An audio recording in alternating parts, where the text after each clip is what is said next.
Welcome back. Thom Hartmann here with you, and in the studio with me, Charles Sauer, Libertarian, Economist, and President of the Market Institute, marketinstitute.org. You can tweet him at Charles Sauer, S-A-U-E-R.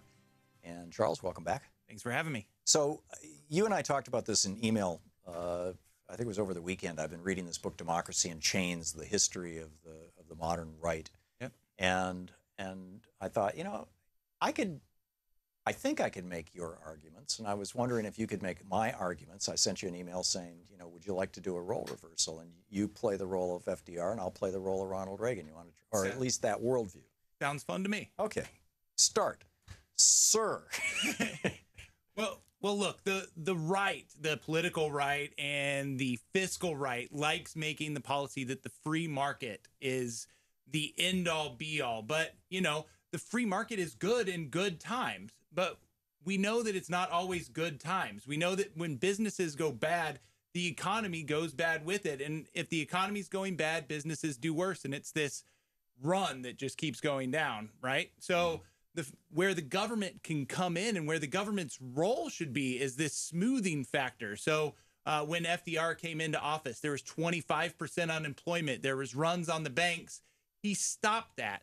He put the banksters to shame and fixed what they were doing wrong in the bubble that they had created and restored the economy back to where it was. And he did that, you know, not by using the free market, but using Keynesian economics, increasing aggregate demand, and actually putting funding back into the economy. So I think that when we look back at history, we see where every place that government has had this smoothing factor. Even the fiscal right likes using families, right? They promote families. And the reason they promote families is because a family has an economic smoothing factor. And that's really the moral duty of government, is this smoothing factor. And now the government doesn't even have to promote families. They're just smoothing out the whole economy. But Mr. Roosevelt, I say, as Ronald Reagan, he had no authority to do that. There's nothing in the Constitution that says that it is the responsibility of the federal government to look out for the average person. I realize life, liberty, and the pursuit of happiness are in the Declaration of Independence, but the Declaration of Independence is not a legal document that governs this country.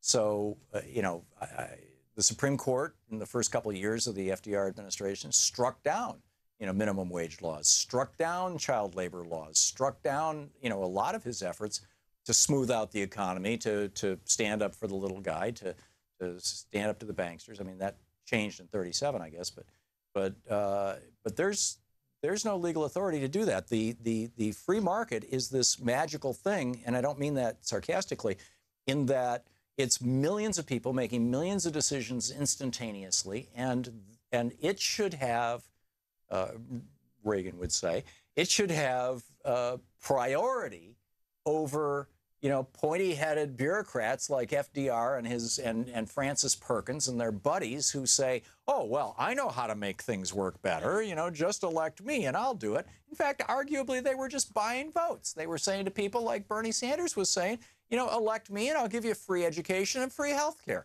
Well, who doesn't want free education and free health care? But where in the Constitution does it say that that's what this government should be doing? Look, I know that Reagan, well, I know as Roosevelt, I know that Reagan might want people to die in the streets because that's very efficient. That's you know, the government. I don't think I wanted people to die. He doesn't want people to die in the streets, but but Reagan doesn't want the government to do their moral authority and go out and aggressively stop that. And it's not in the Constitution that the government needs to go and aggressively stop that. But that is what we should do. Everybody knows that when they're walking down the street, they should go over and help that person. That's not in the Constitution, no. But as a country, we know what is right, and we should do that. Providing education is just a basic necessity. Look, if we look back in right around the Great Depression, when we were, during New Deal policies, we were running electricity out to the hill country in Texas. And because the market didn't I'm sorry. I'm yeah, taking no. your side. If you don't take my side, I'm Roosevelt. I held the White House for more years than anybody else. I will hold this stage for just as long. Okay. The fact is that the electricity being run out there wasn't going to be run out by the private companies at that time. The government stepped in, and not only did they provide a better life for those farmers, but if we just look at the women alone, they helped free the women that were just stuck in this cycle of poverty and work and, aging years more than they should have. But that was just because at the time, the private companies were making this fight that they shouldn't have had to do it. Yeah.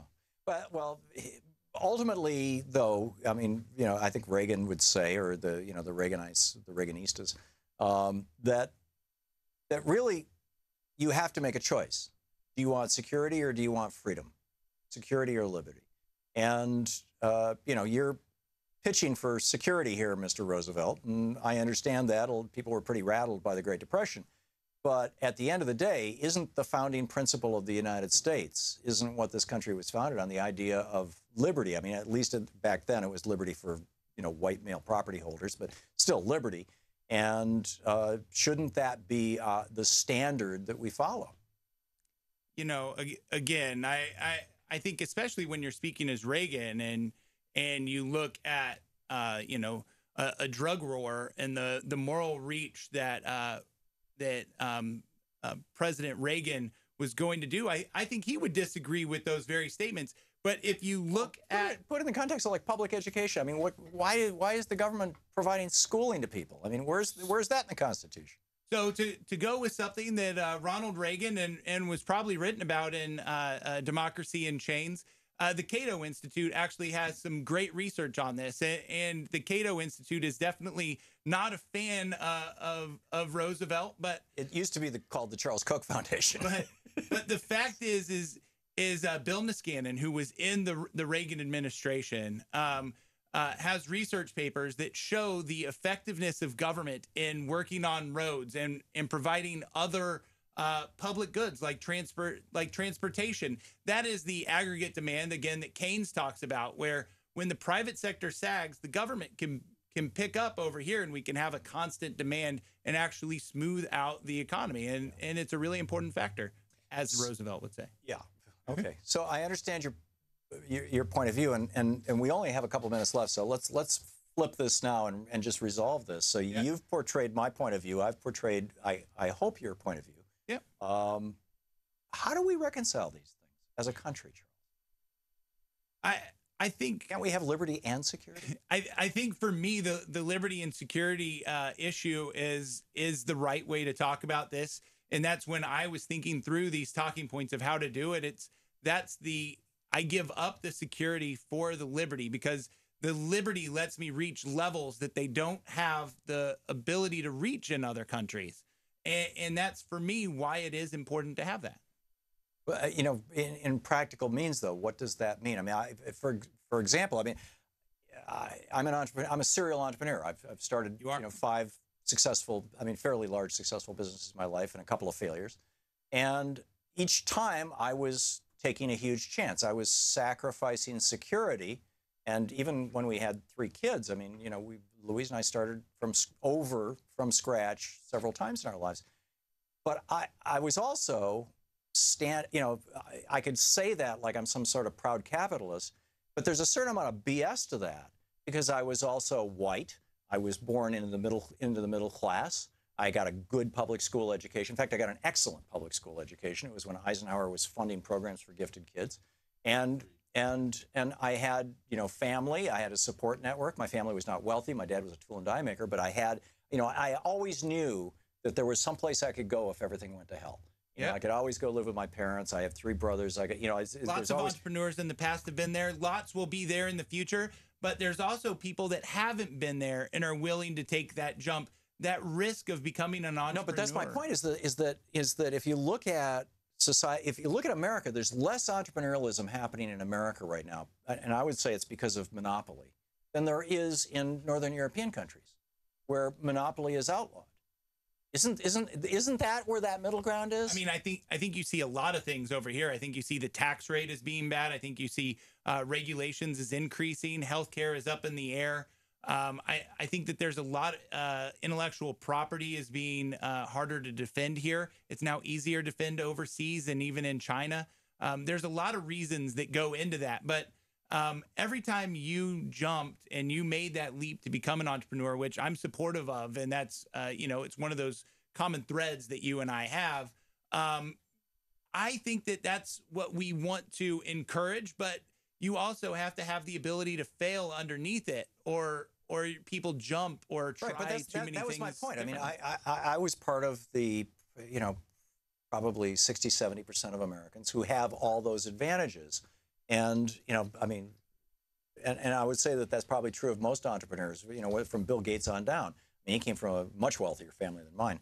And, but there's a good chunk of the American population. I mean, right now, half of America can't withstand a $500 shock to their family. Half of America, Charles. And I mean, when Louise and I started businesses, we started them with debt every time. The biggest business I ever started was a travel agency in Atlanta. We built that up to $6 million and sold it off. I started that with a $15,000 line of credit on my American Express card. Yep. Now, the average person in this country can't do that. In fact, the average person in this country is $27,000 in debt on their credit card. Yep.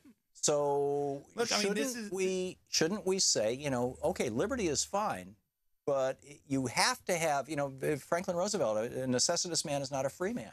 You have to have access to some basic floor. Here's where our argument is. Our argument is on what is fairness. And I don't think you can guarantee a fair starting point, but I think we have to do our best, because now you either have to hold me back or pull everybody up. No, why not say everybody is allowed to have a good education? Everybody has absolute health care, so that they don't have to, I mean, That's the idea of no child left behind. But who attacked him on that? Who attacked President Bush on that? The left. I mean, look, he said everybody should have a good education. Let's not leave one child behind, not one. And he got attacked for that. I agree that everybody should have a good education. But we need the fight that you and I really have, and what I kind of learned out of putting together my talking points to try to be Roosevelt.